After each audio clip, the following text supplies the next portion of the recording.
نفسي ادخل جوه دماغ اسوري عشان افهم اللوغاريتمات اللي في دماغ الراجل ده، ايه اللي هو بيعمله في الفريق ده. هل انا فريق عايز ينافس على اي بطولة، هل يصح ان العب 98 دقيقة من غير ولا مهاجم، العب بمهاجم وهمي يوسف اوباما؟ هل ده يصح يعني؟ هل كده انا هعرف اكسب 3 نقط يعني؟ هل كده هعرف انافس على بطولة؟ هل عمرنا شفنا اي نادي في العالم بياخد بطولة وهو بيلعب من غير مهاجم؟ ونفسي افهم هو شايف ايه في حاتم سكر كويس يخليه يلعبه اساسي في كل الماتشات. والله يعني قوي؟ لا مش قوي، بيقعد يضرب وخلاص ويعمل عليه فاولات وياخد انذارات. مثلا قوي جدا هجوميا؟ لا ضعيف جدا هجوميا. دفاعيا ضعيف برضه.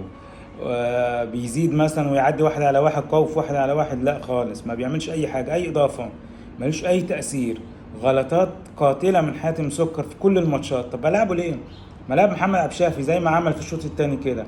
ولو ما فيش عبد الشافي ما لعبش الباك ليفت.